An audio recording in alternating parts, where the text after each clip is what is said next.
Hey, welcome back to Topic 2, Part 5 of Topic 2 is about functions and equations, and look at what Part 5 is about. Are you happy or not? This is quadratic functions, and we're not going to do much more than review what's been done in previous years.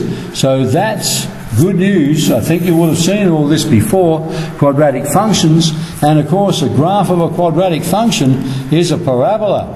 And we're going to look at where these names come from in a minute. But do you remember, this is a convex parabola, or opens upwards. Opens upwards is another way of saying it. Do you remember, this happens if that little coefficient in there is a positive, greater than naught. And if that little thing in there, that coefficient of x squared, that a value is negative, it becomes a concave parabola, or opens downwards is probably a less formal way of saying it. Opens downwards. How do you remember concave? I'll put you in a cave here, mate. There you are. We'll sit you in a little cave. There's a cave over the top. So that gives you a little quick way of remembering whether it's convex or concave. So that's good stuff. What about up here? You can see we're delving into what we just did. If you translate y equals x squared, neg 3 in the x direction, and that's what we've done here, it becomes plus 3 in the x term. The x squared term becomes x plus 3. And then we translate it up by 2. So the transformation stuff is good for us here to see how to move around a parabola and what its formula would become. Let's come down and look at some of that terminology now and just see what Pearson's got to say. The word quadratic comes from quadratus in Latin, which means four-sided or a square. So numerous quadratus means a square number. Now, because in this function, and just have a look up here, because in this function we're going to have the highest power of the variable is the square, we have actually picked that part, meaning a square number, and called it a quadratic. Even though quad often means quadruple or four, or if you have a quad in a rowing situation, you'll have 3 other people in the boat, there'll be 4 in a boat. But we're taking quadratic to refer to the square aspect of quadratus. And so that's the highest power of the variable that we've got in these functions. So let's have a look. Pearson's here talks about polynomials, and these screen clippings again are from Pearson's textbook, so it would be good to have a copy of that or the eVersion handy by, because a polynomial function means many powers of the variable. Poly, many powers of the variable. We have looked at a linear function. The power of the variable there is just 1. And then, of course, we're going to quadratics, a square quadratus sort of thing. No, we don't need m there, I think. We just have ax squared plus bx plus c is what you remember. So the highest power there is 2. So this is called degree, or the highest power of the variable, degree 1 polynomial. This is a degree 2. And of course we could keep going and construct polynomials of higher and higher degree. They don't have to have all the terms underneath here, but we call it a polynomial many powers. This would be degree 3. That's called a cubic. And we know what this one is, it's a quadratic.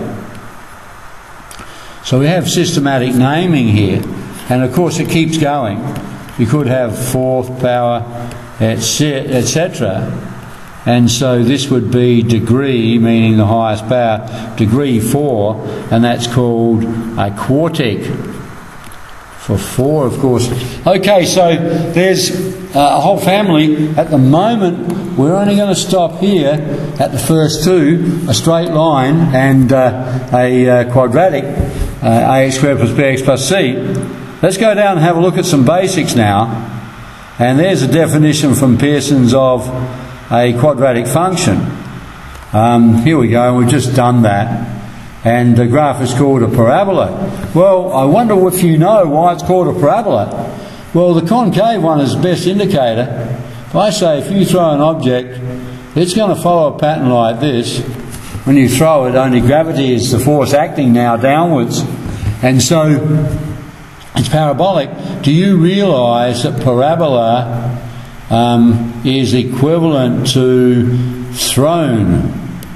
I think in Greek means the word thrown, or is equivalent to the word thrown. So they realised that this shape was what you got when you threw an object. Okay, so that's where the shape parabola for a quadratic function comes from. Alright, so we know that here, if, and we've done this up above, we've done a quick summary of this, if a is greater than 0, that's a little number in front of x squared, it's convex or opens upwards.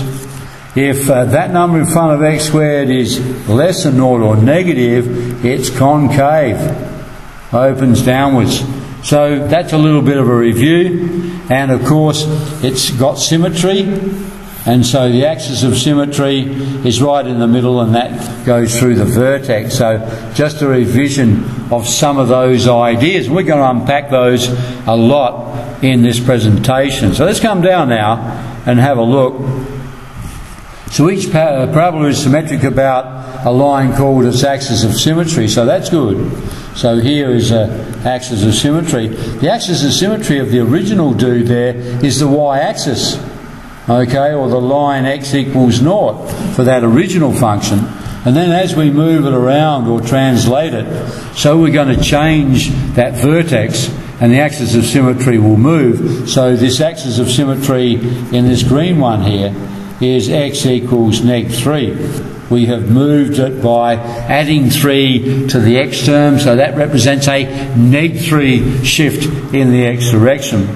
Okay, so the vertex is the peak, or it's going to be the minimum value in the case of a convex, or the maximum value in the case of a concave. And so the points there are going to be important. Alright, so let's keep going and have a look. And you know, in previous study, you have had several forms for the function. Our, I suppose, standard form is this one, ax squared plus bx plus c. But there are two other forms that are very, very valuable. And of course, this one is usually called the vertex form. And so if you can get it in that form, you can easily identify the translation. If it's neg h in terms of the x term, it's a plus h move in the x direction and a plus k move because of this in the y. So let's do it over here. Plus 3 will move the vertex across -3, opposite direction, and up plus 2. Okay, so just remember, if you've changed the x term, the actual x move is opposite to that sign, and then it's the same sign as the y. So that's the vertex form, usually referred to here.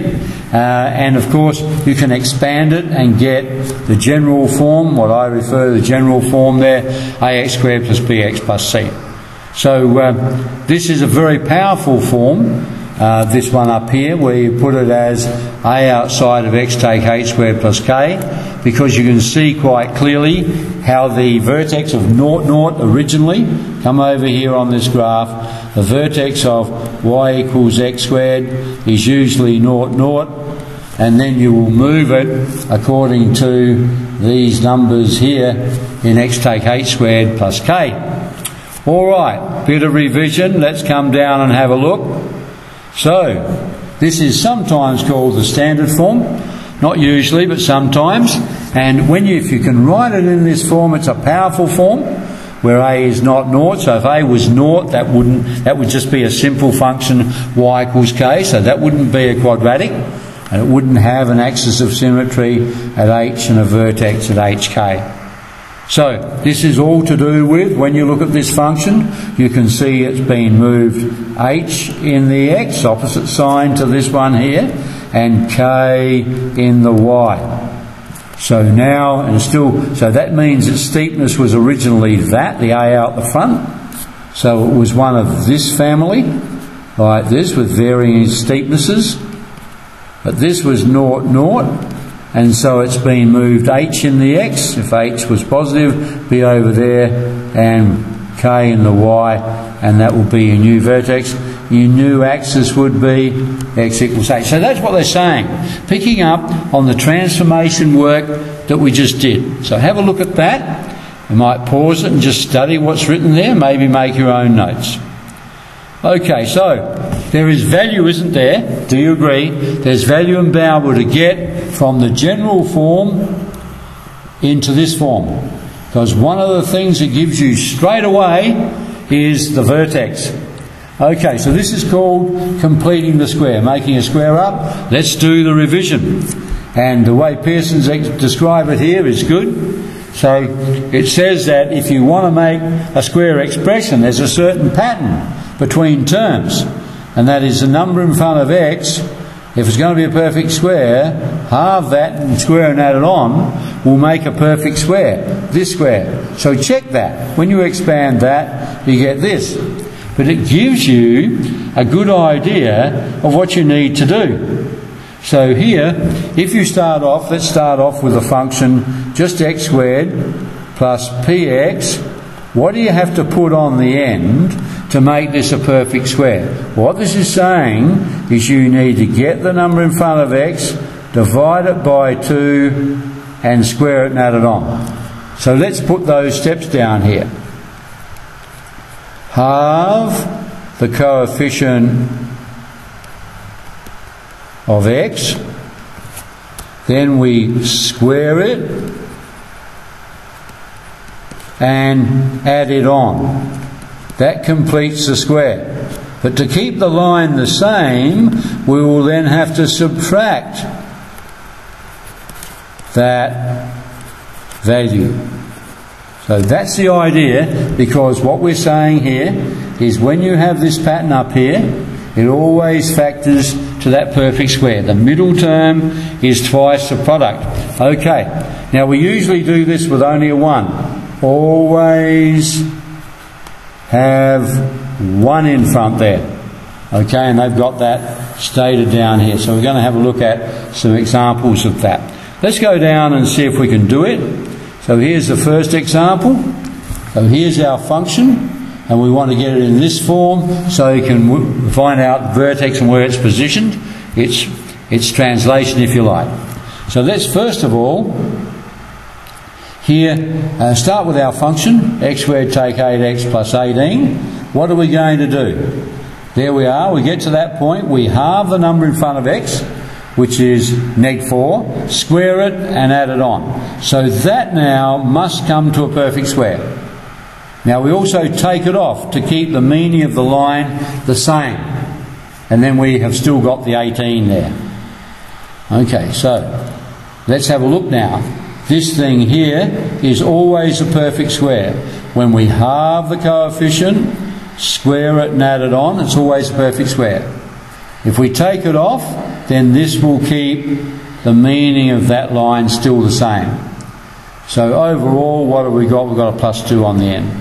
So this thing, when expanded, will give our original function.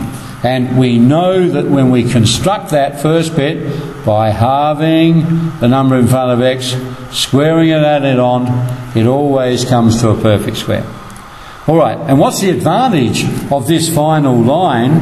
We can say, hey, the axis of symmetry is 4, being moved across, and the vertex is 4, 2. We get this beautiful looking graph for very little work. Don't need a calculator, and that's going to be important because in paper 1 we're not going to have a calculator.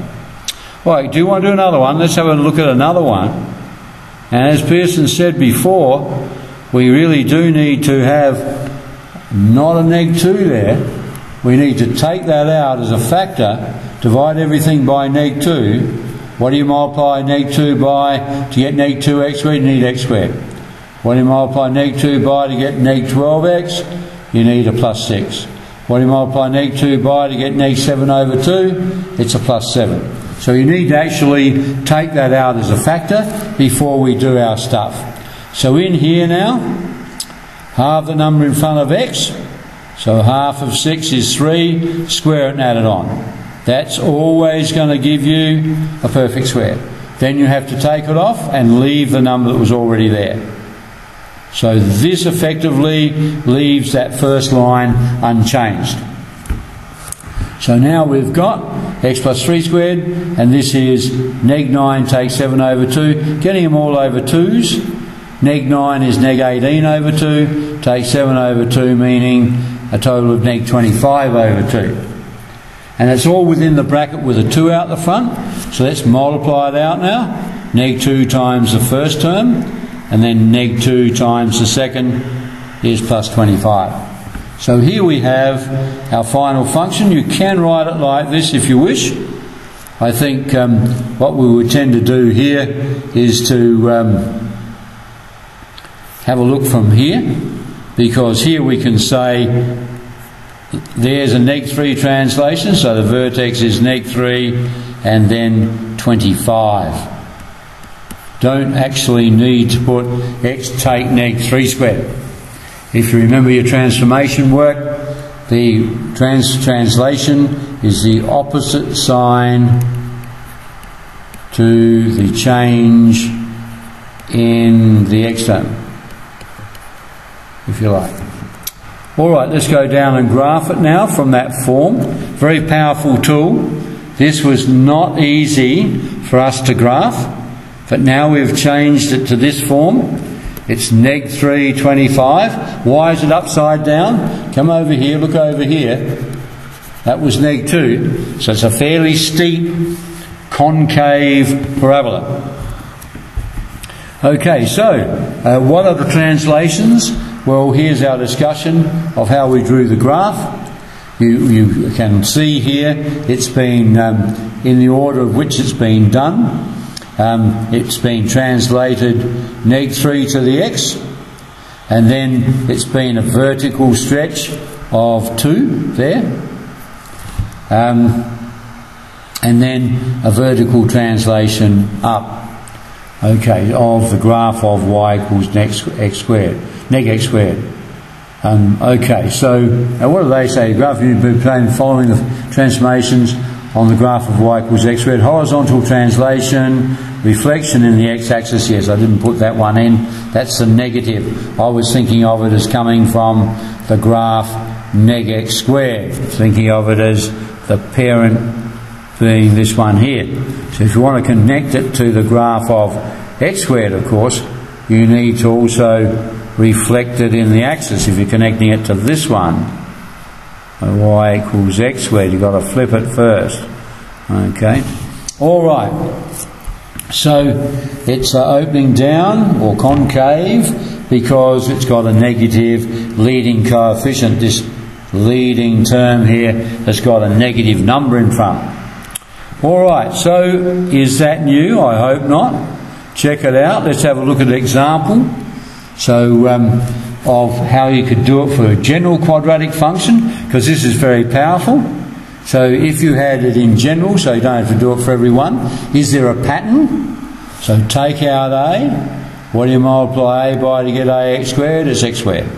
What do you multiply a by to get bx? It'd be b on ax. What do you multiply a by to get c? It'd be c on a. Let's go through the process. Here's the coefficient of x. Halve it, square it, add it on. That's now going to give us this square. Then you take off the same thing and you have the number there. This is a bit messy. This here, we can actually get it over a common denominator, but generally we'd leave it like this. So what have we proven? Hey, from this line, the vertex is neg b over 2a for the x value. That's the axis of symmetry. And the y value is c take b squared on 4a. What does that mean? What that means is that here you've got a general result. If you want to find the vertex of this, hey, because we have proven it without specific numbers, that's a deductive reasoning here, deductive reasoning. We haven't used a particular function in there. So this will work for any function with a, b and c there. And so in general, to get the vertex, the axis of symmetry will be whatever's in front of x, neg b, over 2 times that value. I wouldn't use this to find the y.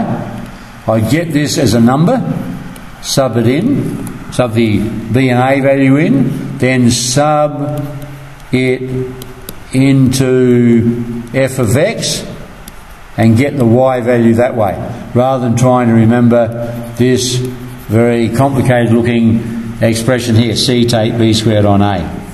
Okay, they've used it down here, but I would stick this neg 3 back in here and find the function value when x equals neg 3. Alright, so that's a good process. So please remember now, the vertex can be given by neg b over 2a, comma, f of neg b over 2a, where of course x equals neg b over 2a is the axis of symmetry. All doable now without completion of the square, just using the formula, because deductive reasoning up here, we've actually been able to prove it. Alright, let's come down and look at the next challenge. We've found the vertex, but we want to find the zero of a quadratic function. The zero of a function is where it cuts the x-axis, where the function value is 0. So if this is the graph of y equals fx, now we know y is increasing up here, y is 0 along the x-axis because you haven't gone up or down. So that's where the zeros of the function come in. Okay, they are the x values at which the function value is 0, at which y equals 0, crossing the x-axis. So we want to find where the function is 0. Technically it's not roots. The roots are the solutions to an equation. Solutions to the equation, not really properties of a function. The zeros are the property of the function. Just technically solutions to the equation ax squared plus bx plus c equals 0 are the roots. The roots belong to an equation, zeros belong to a function. So should keep that in mind. Okay, so here we are. If we're finding the zeros where it cuts the x-axis, then we're putting the function equal to 0. Okay, there are 5 methods that Pearson's are mentioning here. Let's go down and find these properties of that function. So here, some square root examples, simple function, put equal to 0, there'd be 2 solutions. Factorising, so here if we get it in that form, then you can put by the null factor law, either the first term equal 0 or the second term. Or a common factor, put the first term equal 0 or the second. You can complete the square, because if you complete the square and put it equal to 0, then we can get roots in this form.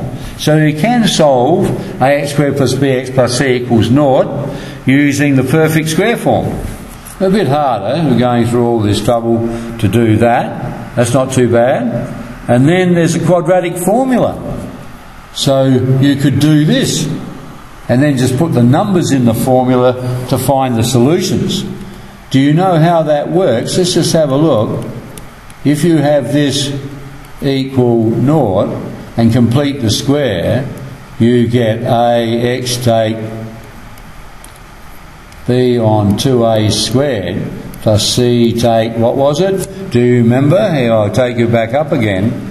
If we go up again here, do you remember that, here we are, here it is, c take b squared on 4a. So taking that from there, from our perfect square, c take b squared on 4a equals 0, and we can rearrange this to get our quadratic formula. This all squared equals b squared take 4ac, getting it all over 4a, and then if we take the square root there, it's plus or minus square root of b squared take 4ac over 4a. Then if we add b over 2a, can you see that that's going to give us this thing here? So that deductive work back there for the vertex can be used to generate the general quadratic formula for solving where the general function equals naught or cuts the x-axis. Okay, you can do it with graphing on the calculator because I've used Casio here. So let's go to graph mode, put in the function, draw the graph, and then you want to find something about the function, so you go to Shift F5 to get that yellow second function key, gsolve, and up comes this window, and then you can go to the next page if you want and get these things, solutions to the graph. Gsolve means you're solving a graph. If you want to find where it cuts the x-axis, unfortunately, Casio used root. Now, if you're solving a graph does not have a root, it has a zero. So really speaking, that should be the zero of a function or the roots of its equation. But to find where it cuts the x-axis, the zeros, we actually have to hit F1, the root there, and then if you toggle across, you will also pick up this value. The first one is neg1 and y is naught. Then we have a key there, if you remember, on the Casio, and if you toggle across with this key, you will actually get the second value, which is 3.5. Okay, so there are all the ways of solving, there they all are, different ways of finding the zeros of a quadratic function. So you might rewind that and check it out. But we're going to come down and study the quadratic formula a little bit down here and see what we can make of that. So the quadratic formula, of course, we just derived that, and that's this formula here, neg b plus or minus the square root of b squared take 4ac over 2a. And you can see that there's an interesting part of this function where we take the square root of b squared take 4ac. That means if you're going to find the square root of that, then we've got to say that b squared take 4ac must be positive or zero, because you can't in here find the square root of a negative number. So this discriminant, as we call it, b squared take 4ac, and we let that be equivalent in sign to the Greek capital delta for D, for discriminating between the situations where you can work out the roots of this quadratic equation. So we say this discriminates between the situations and tells us what the solutions to the equation are likely to be like. So let's have a look at doing that. So here's it summarised. If we have this function, then if b squared take 4ac, the discriminant, is positive, you will have two roots of that equation. Okay, b squared take 4ac, if this is a positive, you'll have two answers, a positive value and a negative value. So that's why we've got positive and negative there. We'll have two values coming out of that square root. If b squared take 4ac is 0, when you find the square root of 0, it will equal 0. So this will be two real roots. This will be one repeated root. And the last one, when it's negative, there will be no real roots. Square root of a negative is undefined in the real number set, and so there will be no x-intercepts there. So the first one is going to intersect it twice because it's two real roots. The second one is going to only have one solution, and it's only going to touch the graph, and the other one's going to have no x-intercepts. So how does that look? We've got this formula now. Just make sure, you may not have seen this before, to find the solutions to a quadratic equation, we can just stick the coefficients of the original function in there, the a value, the b value and the c value. That may need some practice, that one there. Let's come down, have a look at some examples here. So here, use the discriminant to determine how many real solutions each equation has. Visually confirm the result by graphing. Okay, let's have a look at this one. B squared